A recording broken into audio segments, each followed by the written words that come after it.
అందరికీ నమస్కారం.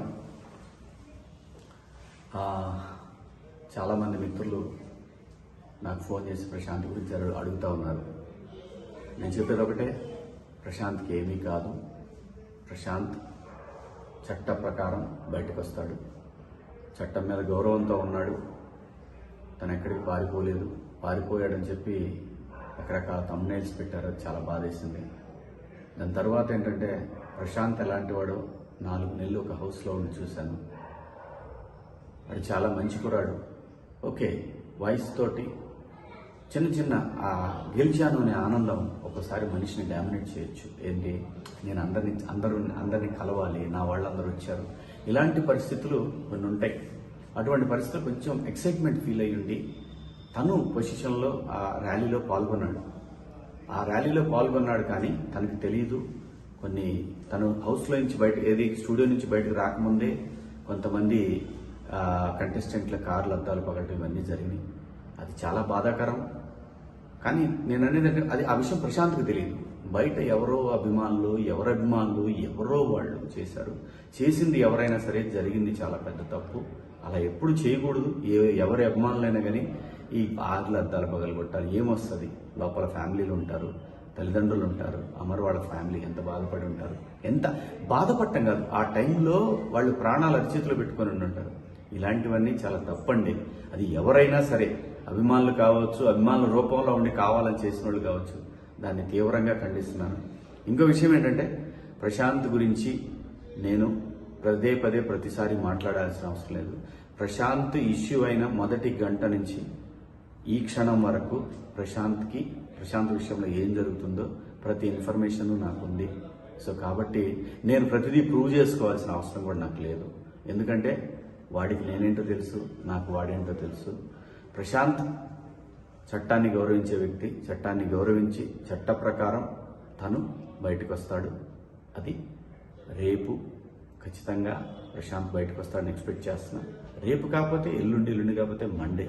ఎందుకంటే ఇది చట్టానికి లోబడినటువంటి అంశం కాబట్టి, చట్టాన్ని మనందరం గౌరవించాలి కాబట్టి ప్రశాంత్ నేరస్తుడు కాదండి. ప్రశాంత్ ఏం క్రిమినల్ కాదు. చట్టాన్ని అతిక్రమించారనే ఒక నెపం మోయబడ్డ వ్యక్తి. అది అతిక్రమించాడో లేదో గౌరవ జడ్జి గారు నిర్ణయిస్తారు. డెఫినెట్గా ప్రశాంత్ నిర్దోషిగానే బయటకు వస్తాడు. ప్రశాంత్ గురించి మీరు ఎవ్వరు కూడా వర్రీ అవ్వాల్సిన అవసరం లేదు.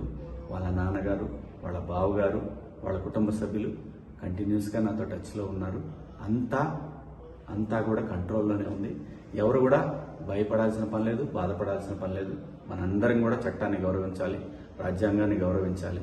సో కాబట్టి బయటకు వచ్చి ప్రెస్ ముందుకు వచ్చి ఇంకొకటి కూడా, ఆ థంబ్నెయిల్స్ అన్ని చాలా బాధాకరంగా ఉన్నాయి. దేని గురించి థంబ్నెయిల్స్ ఎందుకు అలా పెట్టుకోవాలి? మీరు చూడాలి, చూస్తే ఎంత వస్తుంది అంటే, ఒకడిని బాధ పెట్టి మన దగ్గరకు వచ్చే డబ్బుతోటి ఆనందం పొందాలంటే అది ఎంతవరకు కరెక్టో ఎవరికి వాళ్ళు ఆలోచించుకోవాలి. నేను ఎవరిని తప్పు పట్టట్లేదు. ఒకసారి మనల్ని మనం ఆలోచించుకొని పెట్టే థంబ్నెయిల్స్ కనుక మీ కుటుంబ సభ్యులకు కూడా మీ గురించి కూడా అలా పెడితే ఎలాంటి బాధ ఉంటుందో అర్థం చేసుకొని కరెక్ట్ థంబ్నెయిల్స్ పెట్టండి. మీ ఇష్టం, పెట్టుకోండి, లేకపోతే లేదు. నా అభిప్రాయం నేను చెప్పాను. So Prashanth is safe, is fine. ప్రశాంత్ని రేపు మనం చూస్తాం బయట. ప్రశాంత్ నేరస్తుడు కాదు, ప్రశాంత్ క్రిమినల్ కాదు, ప్రశాంత్ నిందితుడు కాదు. ప్రశాంత్ ఇప్పుడు ఒక బాధితుడు. ఇదైతే ధైర్యంగా చెప్పగలను. కాకపోతే ప్రశాంత్ కోసం జరిగిన ర్యాలీలో జరిగినటువంటి అపశృతుల వల్ల ప్రశాంత్ ఇబ్బంది పడుతున్నాడు. ఇది భవిష్యత్తులో కూడా ఎలాంటి పునరావృతం కాకుండా ప్రతి వాళ్ళు, అభిమానులైనటువంటి వాళ్ళు ఆలోచిస్తారని ఆశిస్తూ, సో ఈ 3 రోజుల నుంచి కూడా నేను నిజంగా హౌస్ నుంచి వచ్చాను కాబట్టి ఇంకా అది మా మైండ్లోంచి పోలేదు. మీకు ఎవరికి అర్థం కాదు. కొంచెం ఆ ఇది ఉంటుంది.